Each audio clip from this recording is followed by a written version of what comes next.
vamos a hablar del tema de la medicina del estrés. Muchos hoy mismo habrán pasado un día de furia por los cortes que hay por la movilización, pero eso no es el único tema, ¿no? Nos pasan todos los días un montón de cosas que nos hacen muy complicado mantener la calma, y una de las personas que más se especializó en estudiar la medicina del estrés justamente es el doctor Daniel López Rossetti, que está aquí en el piso. Gracias por venir. ¿Cómo le va? Gracias por la invitación, María ¿Trajo Julia. el maletín? Tengo el maletín. Bueno, me alegro. Bueno, doctor, la verdad es que es muy difícil responder a todas las obligaciones diarias, manejar la incertidumbre que nos plantea el país en el que vivimos, la exigencia del trabajo, y no estar quemado, como lo llamamos, ¿no? ¿Qué se puede hacer para abordar o para vivir y para surfear, digamos, las olas de una realidad tan intensa? Sí, es real. Si uno está dispuesto a atajar toda la carga, es imposible. Es decir, en el manejo, lo que se llama medicina del estrés, que técnicamente, digamos, tiene que ver con una palabra rara, que es la psico-neuro-inmunoendocrinología clínica, hay tres áreas. Una que es estrictamente médica, en la cual usamos métodos diagnósticos y farmacología, una que tiene que ver con la psicología cognitiva, que es la psicología científica, y otra que tiene que ver con la filosofía de vida. Digamos que en términos televisivos, lo fuerte es hablar de la filosofía de vida.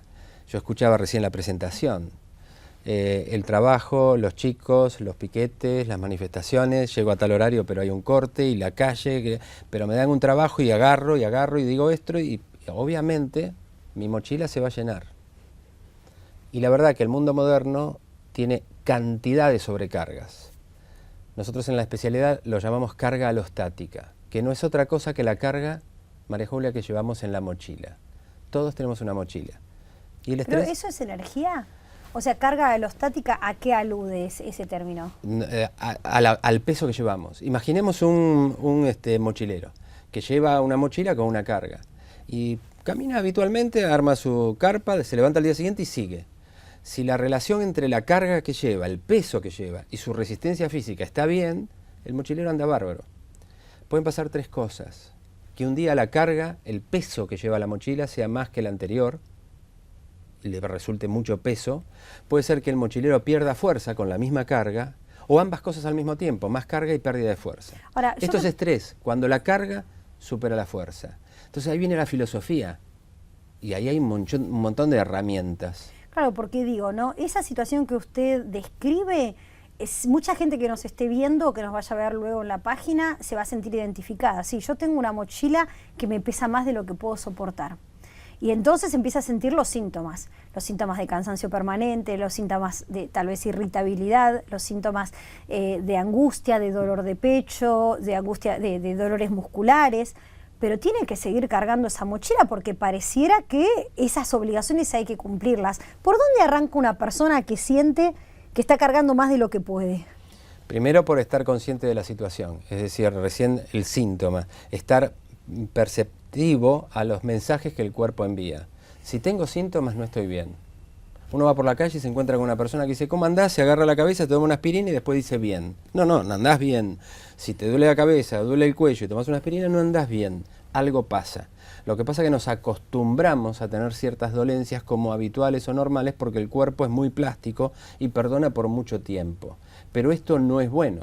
Si uno dice, ¿cómo hace uno para disminuir esa carga? Para empezar, hay cargas que no se pueden evitar, pero la mayoría se pueden evitar. Pero hay un secreto, hay que aprender a decir que no.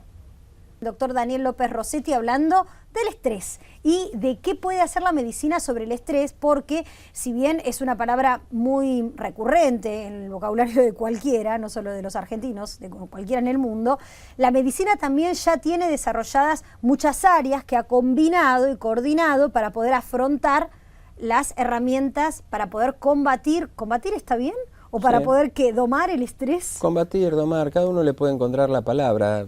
Nos habíamos quedado en cómo decir que no. La verdad es que aprendemos a hacer cuentas y algunas cosas gramaticales antes que manejar nuestra inteligencia emocional. Y la verdad que uno tendría que tener la obligación de buscar el bienestar. Esto tiene que ver con el sano egoísmo. Tiene que ver, egoísmo es una fea palabra, pero sano egoísmo en el sentido, le agregamos la palabra sano para decir, bueno, usted busque su bienestar, su compensación, para que después usted pueda estar bien usted y después estar bien con los demás. Saber decir que no. A casi nadie le enseñan saber decir que no. Y hay dos palabras muy potentes, sí y no. Saber decir que no no es negar directamente, no es tan simple como decir que no. Uno debiera evitar decir que no y que el otro interprete que es el no personal. Uno tiene que distinguir el no a la propuesta del no de la persona. Si alguien me propone una sobrecarga de trabajo y yo no puedo hacerla, lo más importante es que yo le diga que no, pero haciéndole entender que no estoy rechazando a la persona, sino a la propuesta. Claro. A lo mejor le tengo que decir, mira, yo esto no puedo hacerlo por esto, no soy la persona, aparte, prefiero que me des otra carga que aunque hasta parezca mayor, pero que yo la pueda llevar, pero no te digo que no a vos, sino que no a la propuesta. En Occidente es muy común que al recibir un no sea un no personal. De hecho, históricamente alguien dice, le propuse tal cosa y me dijo que no, en primera persona, cuando en realidad se dice que no a la propuesta. Totalmente. Entonces esto es muy importante distinguirlo. Entonces, aprender a decir que no es una cuestión también de filosofía personal y así un montón de... Ahora, doctor, cuando uno empieza, estábamos hablando antes de los síntomas, ¿no? Hay síntomas que naturalizamos. Los dolores permanentes de cabeza, cuestiones gástricas, pérdida de memoria, por ejemplo. Hay mucha gente que dice, no me acuerdo lo que pasó hace un rato.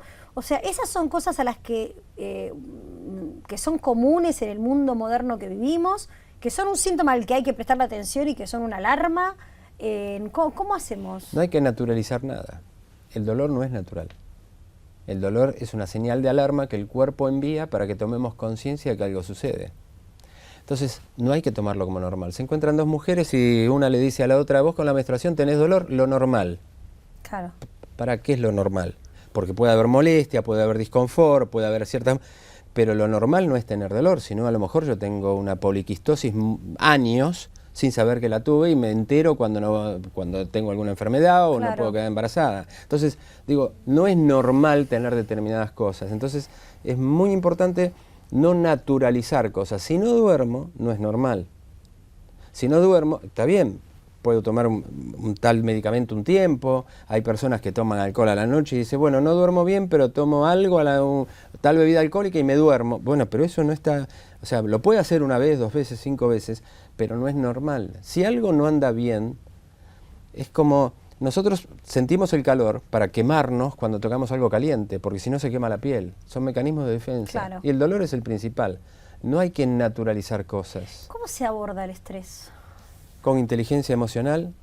No se puede combatir el enemigo que no se conoce. Esto es decir, si primero tengo estrés, ¿qué significa? Que tengo síntomas que son dependientes de la sobrecarga que llevo, de la mochila que llevo, y no un síntoma que es dependiente de una enfermedad determinada. Es decir, yo puedo tener dolor de pecho por un infarto agudo de miocardio, pero también es cierto que el infarto está condicionado por el estrés. Yo debo desagregar y saber cuáles son las causas concretas de una enfermedad determinada, y despejado eso, yo entiendo que tal síntoma está relacionado con el estrés. Si yo no lo diagnostico, y esto es una cuestión de autodiagnóstico, porque uno va al médico, ¿no? Pero en este tema, el médico que tenemos más cerca es uno mismo. Es decir, uno debe saber que existe el estrés, saber que lo está presentando, y cuando lo presenta, saber qué es lo que lo provoca. ¿Y qué es una enfermedad? Es un síndrome que condiciona enfermedades. No se puede combatir lo que no se conoce. Y es un camino de autoconocimiento, es un camino de reflexión, es un camino de prueba y error, es un camino de inteligencia emocional. Herramientas, muchas. Saber decir que no, tener un proyecto, tener tiempos y espacios personales de disfrute, aumentar la dosis de amigos si hace falta, aumentar la dosis de familia si hace falta, no estar con quien uno no quiere si hace falta, ver qué hago en el mundo laboral. Estrés y trabajo es importantísimo. Uno debe buscar, uno tiene que tener la intencionalidad profunda de pasarla bien en el trabajo, pero por una cuestión matemática. Alguien que vive 60 años, que vivió 60 años, 20 años estuvo durmiendo. 40 despierto. De los 40 despierto, 30, 35 o trabajó o estudió. Si yo estoy resignado a que la voy a pasar mal, estoy perdiendo casi toda mi vida consciente. Yo tengo que tener la intencionalidad emocional de llevar toda mi vida laboral lo mejor posible. En Occidente trabajo es igual a sustento, pero también a identificación personal, distinto oriente. Bueno, adaptémonos a ese occidente y digo, debo buscar el bienestar y la felicidad dentro de ese concierto de mundo laboral, en la medida que se puede. Lo que no se puede, no se puede. Esto es el arte de lo posible. Es interesante lo que usted mencionaba sobre el sano egoísmo, ¿no? Porque uno muchas veces tiende también en las sociedades occidentales a sentir mucha culpa por decir que no, por no cumplir con los deseos de los demás o con las demandas o mandatos de los demás, ¿no? Pareciera que hay cosas que cargamos en la mochila que tienen que ver con los deseos o con lo que la sociedad o nuestros padres espera que nosotros tengamos o seamos, ¿no?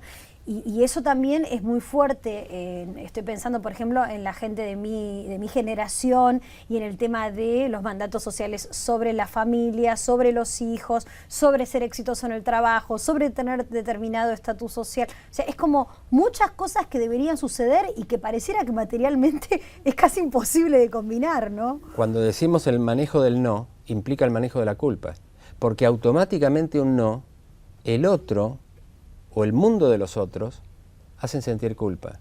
¿Cómo hace una mujer para decirle a la hija que no le cuida a los nietos? Claro. Es decir, pero está mal si no quiere hacerlo en ese momento. Entonces tiene que saber decir, mirá, hija, no puedo hoy, no lo tomes a mal, hoy no tengo esa hora, pero mañana tráemelo 3 horas. Entonces esto es el manejo de, es decir, saber decir que no implica seguridad en sí mismo, en psicología cognitiva se llama asertividad, y después el manejo de la culpa, que la sociedad nos ha inculcado eso. Usted debe hacer tal cosa. Quiere decir que si no la hago, estoy faltando al deber. No, primero voy a revisar si debo hacerlo.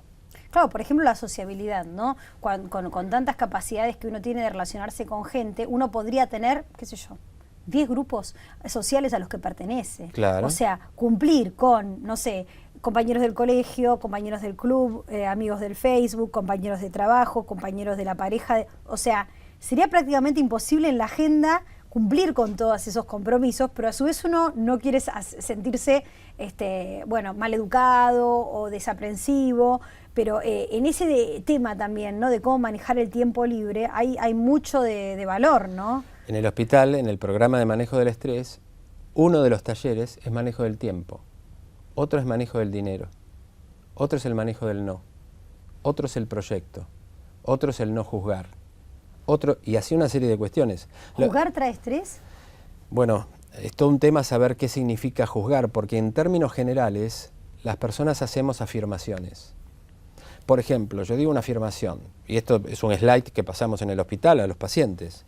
O sea, primero quiero decir que, claro, estamos hablando con el doctor Daniel López Rossetti, estamos hablando de medicina del estrés, y cuando él habla del hospital, estamos hablando del Hospital de San Isidro, a donde hay un departamento que exclusivamente se dedica, con una serie de médicos y con interdisciplinas, a aplicar todo esto de que estamos hablando médicamente a combatir el estrés. Sí, hay un programa que se llama PROMES, Programa de Manejo del Estrés, que es intrahospitalario para pacientes, hay un servicio de medicina del estrés y estas cosas las elaboramos formalmente, es decir, como en este caso decimos, hay un slide que recuerdo claramente que dice, fulano de tal es tal cosa, incluso hasta acá es una palabra agresiva, con signo de admiración, como afirmación.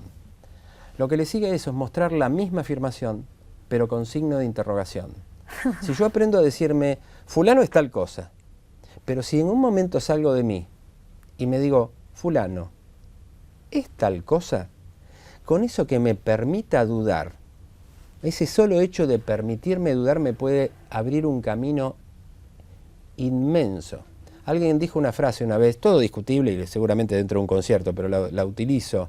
La duda es la jactancia de los intelectuales. La duda es fabuloso. El que no duda, todos debemos dudar. Primero porque cualquier afirmación en un ser viviente es algo cambiante por naturaleza. ¿Cómo voy a tener una afirmación hoy y no suponer que puedo cambiar el día de mañana? Exactamente. Aparte sí es una carga muy difícil de llevar, pensar que uno en toda la vida tendría que pensar lo mismo que pensó a los 20 años. ¿Pero qué quiere decir? ¿Que no voy a crecer? Claro, exactamente. ¿Quiere decir que no voy a evolucionar? ¿Quiere decir que no voy a aprender? Entonces, ¿de qué estamos seguros? Entonces esto es muy importante porque agrega humildad, por ejemplo. Claro. Saca la seguridad de la soberbia. Entonces, como generalmente manejamos el mundo en yo, en primera persona, egocéntricamente, eso es raíz de muchos errores, de muchos problemas. Entonces, de golpe el no juzgar, hasta en el hospital lo hacemos con algún ejercicio, ¿no?, del peso de lo que significa juzgar. Tenemos un adoquín así grande, los adoquines son muy pesados, pero este particularmente pesado. Y cuando explicamos esto, uno de los pacientes levanta el adoquín y hablamos de esto, y en un momento que todos nos ponemos de acuerdo sobre lo que significa juzgar, sin haber hecho todavía la alegoría o la metáfora del adoquín, la persona da vuelta al adoquín y del lado de atrás dice juzgar. Como decir, bueno, yo saco esto, ahora deje el adoquín arriba de la mesa y uno se saca un peso. Todo dentro de una racionalidad emocional posible. Es decir, hay que pensar que no somos, la mayoría de las personas dicen somos seres racionales. No es cierto. ¿Qué somos? Somos seres emocionales que razonan. Es algo muy distinto, es una concepción diferente.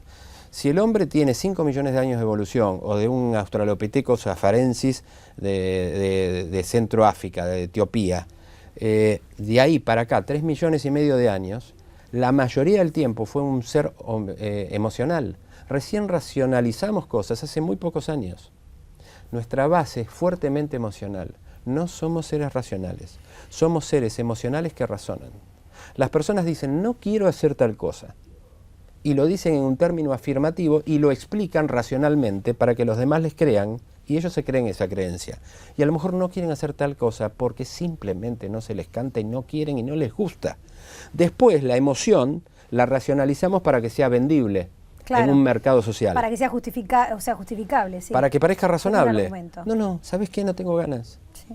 Pero porque siento esto. Sí, porque el tema, por ejemplo, de la demanda, ¿no? Como tenemos tantos canales de comunicación, es muy posible que la mayoría de nosotros estemos demandados permanentemente por esto, por ejemplo. Si uno tuviese que responder a todos los mensajes, o sea, ni que hablar de las personas tal vez que estamos en los medios. Tu productor recién me dijo, doctor, varias veces quise ubicarlo y no lo encuentro nunca. Y digo, no puede ser, ¿cómo es que no lo encuentro? Es que no atiendo el teléfono. Ah, claro, sí, yo tampoco. O sea, es que no atiendo el teléfono, sí, porque desde que llegó la telefonía celular yo tengo el mismo número, entonces me manejo de otro modo. Claro. Es que ¿sabés qué pasa? Son 60 llamados por día. Sí. Y mis pacientes tienen una forma de comunicarse, porque si no es infinito. Sí, es una tortura. Y yo soy absolutamente finito. Claro, totalmente.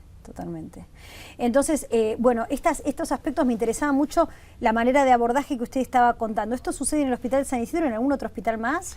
Hay en algunos hospitales donde se están desarrollando grupos de trabajo en este sentido. Como servicio de medicina del estrés es el primero del país y cumplimos el primer año hace poquitos días. Qué bueno. Y es un servicio que está completamente instituido, tiene incluso sus métodos diagnósticos, se hacen estudios biológicos de pacientes para ver la reacción física frente al estrés simulado estandarizado, pruebas, equipamientos tecnológicos que permiten saber si una persona está muy predispuesta físicamente a padecer el estrés. Se hacen mediciones biológicas, mediciones de cortisol en sangre, prolactina y una serie de cuestiones que guardan relación con el estrés, y test psicológicos cognitivos. Con todo esto se hace un diagnóstico que se denomina perfil psicobiológico del estrés. En base al resultado individual, eso permite hacer un abordaje terapéutico, en forma racional. Y en ese abordaje terapéutico es donde aparecen todos estos talleres de los que me estaba hablando. Exactamente, dependiendo del paciente. Hay algunos que irán a terapia cognitiva para algo específico, otros... siempre, todos pasan por la meditación, por ejemplo. Las técnicas de relajación psicofísica. Que la meditación no es un fenómeno, digamos, espiritual o religioso. Puede tener cierta relación en determinada condición, pero la meditación es un fenómeno biológico, neurológicamente explicable. Y uno puede aprender a meditar. Cuando se medita se genera una relajación psicofísica que hace que simplemente nos podamos sentir mejor. Que baje la frecuencia cardíaca, la presión arterial, las sustancias inflamatorias en sangre, el cortisol, la proteína C reactiva, el factor de necrosis tumoral alfa, interleuquina, sustancias que están medidas en sangre, que determinan claramente cómo uno mejora cuando medita y hace relajación psicofísica. Y a veces se puede hacer en 1 minuto, aunque parezca mentira. ¿En 1 minuto? Sí, hay técnicas que se hacen en 5 minutos o 10 minutos 2 veces al día, pero yo puedo hacer una técnica hoy en 1 minuto. Ahora. Dígame la técnica de 1 minuto. habría que aprenderla, pero... No, pero si hay algún, tal vez hay alguna la puedo explicar. Sencilla. Si tenemos 3 minutos para explicarla, la podría hacer. Sí, por supuesto. Pero es solamente una orientación. Pero es lo siguiente, uno se tiene que poner cómodo, con ambos pies apoyados en el piso, preferentemente. Uno se desabrocha la camisa o el botón, o si está apretado el cinturón, cierra los ojos, se puede hacer con los ojos despiertos, pero uno cierra los ojos y al cerrar los ojos hace 2 inspiraciones abdominales profundas. Esto es la inspiración no del tórax del macho, es la inspiración de la panza abdominal del bebé, como si uno estuviera acostado en el piso y tiene que levantar la panza y 2 libros sobre el ombligo se levantarían. Esa es la respiración abdominal, por muchos motivos produce relajación psicofísica, no importa la parte técnica. Yo hago inspiración profunda 2 veces y después sigo respirando. ¿Retengo el aire ahí? Inspiro hondo y largo, siempre por la nariz, nunca por la boca. Usamos la nariz. Inspiramos, expiramos, 2 veces en forma profunda. Quien lo haga ahora ya se va a sentir bien con esas 2 inspiraciones nada más. Mantengo los ojos cerrados y sigo respirando normalmente por la nariz. Y visualizo con mi mente, que este es el objetivo de la meditación, que es setear el hemisferio izquierdo, que es el lógico, matemático, secuencial, en un objeto focal, que en este caso va a ser el hecho de visualizar la entrada de aire por mi nariz, cómo pasa por la garganta, llega hasta el pecho, va a los pulmones y en el medio del pecho cae como una catarata ese agua, como si fuera una catarata de agua, pero es el aire, e inunda y baña mi corazón. Le da oxígeno, nutrientes y en el movimiento expiratorio saco el aire que no utilizo, con todas las sustancias tóxicas, con los desechos celulares, con los metabolitos que no uso. Si yo inspiro así, con respiración normal, visualizo el centro del corazón, lo debo visualizar formalmente, María Julia. Para eso tenemos los ojos cerrados. Los ojos cerrados y lo veo formalmente y trabajo sobre eso. Inspiro, veo cómo se baña de aire puro el corazón y después cómo sale. Haciendo eso entre 5 y 10 minutos 2 veces al día, las personas cambian radicalmente. Yo de eso solo lo puedo hacer en 1 minuto. De hecho, lo hice antes de entrar acá. Simplemente hago esto, 2 inspiraciones profundas, inspiro hondo, visualizo mi corazón, le doy aire puro a mi corazón. Tenemos pacientes que incluso tienen stent colocados por haber tenido infarto o angina de pecho o un estudio de cinecoronariografía que tuvieron stent, y les enseñamos la anatomía del corazón para incluso mandar ese aire y visualizar hasta el lugar de las arterias coronarias donde están las lesiones. Porque el hecho de la visualización... Uno tiene que saber mucho de anatomía. Pero nosotros los vamos enseñando. Hay algunas personas que les cuesta visualizar el corazón en sentido anatómico y otros no. Les decimos, ¿usted quiere imaginar un corazón romántico? Imagínese su corazón romántico. ¿De qué color lo imagina? Esto es libre, es una cosa que una persona tiene que hacer. El hecho de hacer este simple ejercicio, en esta explicación que obviamente es rápida, incompleta, televisiva y de 4 minutos, esto se enseña en pocos minutos. Se practica cuando las personas van al hospital y después con una planilla las personas lo hacen 2 veces al día. Tenemos trabajos que vamos a presentar ahora en el Congreso de Cardiología, donde claramente y estadísticamente las personas manifiestan potentemente la mejoría. Y siempre exhalando por la nariz. Siempre exhalando por la nariz. Hay distintas mecánicas. La meditación puede tener... Rezar es una mecánica. Rezar las cuentas del rosario es una mecánica, y un tibetano, un budista tibetano, cuando da vuelta una rueda ceremonial, que se usa en las estupas, en las suertes de templos tibetanos, también está meditando. Sin perjuicio que esa condición mental de meditación permita un grado de relajación psicofísica que en algunas personas permita alguna trascendencia filosófica o religiosa que es válida. ¿Y por qué el rosario sirve para... el rosario, perdón? Porque es una meditación. Rezar las cuentas del rosario, independientemente de que para el creyente comunicarse con Dios o al Ave María y todo válido, también es un movimiento repetitivo de concentración sobre una actividad específica que hace que el hemisferio izquierdo... ¿Nunca te quedaste mirando un fuego en un hogar y que te quedas embelesada ahí? Sí, 1000 veces. Y cuando pasa eso estás meditando. En ese momento sentiste paz y tranquilidad. ¿Por qué? Porque el hemisferio izquierdo que nos bombardea de pensamientos intrusivos instante a instante, en ese momento se quedó seteado, bloqueado, tildado en términos modernos, tildado en la llama, que se llama objeto focal. Y el hemisferio derecho empezó a flotar y funcionar libremente. Este es el fundamento de la meditación. Ese objeto focal puede ser la inspiración profunda que hicimos recién, la inspiración profunda del yogi, que se llama pranayama, el om, de los que hacen meditación trascendental, los mandalas tibetanos, que son la concentración sobre las imágenes simétricas de dibujos, y así sucesivamente. Pero es un fenómeno biológico. Bien. Y se hace meditación en resonadores magnéticos nucleares y se ve qué pasa en el cerebro. Se hizo hasta con el Dalai Lama. Es muy impresionante. ¿Se hizo con el Dalai Lama? Con el Dalai Lama y con muchas personas que meditan y con personas que no meditan, y se demostró cómo en minutos obtienen los mismos beneficios biológicos que el Dalai Lama meditando. Qué impresionante. Sí, sí, está probado.